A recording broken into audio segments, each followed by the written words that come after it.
Hi everyone, today we're going to start reading a brand new book called Charlie and the Chocolate Factory by Roald Dahl. Now this is one of my favourite books, and I know that before we left we was due to be reading this one because lots of people had asked for it. So I'm going to be videoing myself reading a little bit to you every single day. And today we're going to start with chapter 1, which is Here Comes Charlie. These two very old people are the father and mother of Mr. Bucket. Their names are Grandpa Joe and Grandma Josephine. And these two very old people are the father and mother of Mrs. Bucket. Their names are Grandpa George and Grandma Georgina. This is Mr. Bucket and this is Mrs. Bucket. And they have a small boy whose name is Charlie Bucket.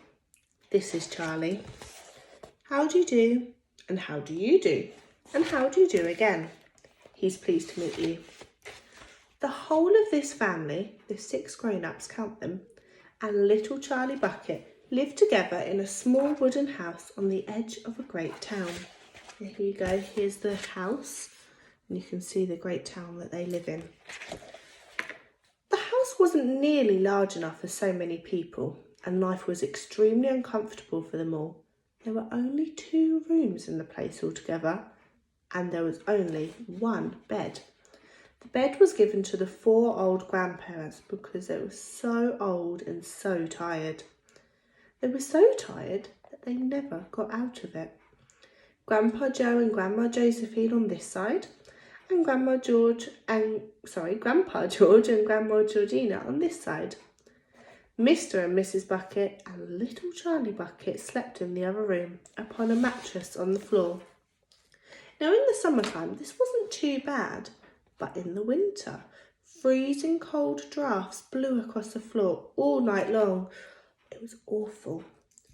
There wasn't any question of them being able to buy a bigger or better house, or even one more bed to sleep in. They were far too poor for that.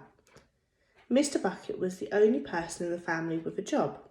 He worked in a toothpaste factory where he sat all day long on a bench and he screwed the little caps onto tubes of toothpaste after the tubes had been filled. But a toothpaste cap screwer is never paid much money, and poor Mr. Bucket, however hard he worked and however fast he screwed on the caps, was never able to buy 1/2 of the things that such a large family needed. There wasn't even enough money to buy proper food for them all.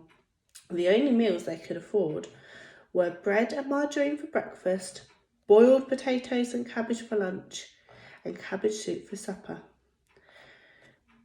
Sundays were a bit better, and they looked forward to Sundays, because then, although they had the exact same, everyone was allowed a second helping. Now the Buckets, of course, they didn't starve, but every one of them, the 2 grandfathers, the 2 old grandmothers, Charlie's father, Charlie's mother, and especially little Charlie himself, went out from morning till night with a horrible empty feeling in their tummies. And Charlie felt it worst of all, and although his father and mother often went without their own share of lunch or supper so they could give it to him, it wasn't nearly enough for a growing boy. He desperately wanted something more filling and satisfying than cabbage and cabbage soup. The one thing he longed for more than anything else was chocolate. Walking to school in the mornings, Charlie could see great slabs of chocolate piled high in the shop windows and stop and stare and press his nose right up against the glass. His mouth would be more watering like mad.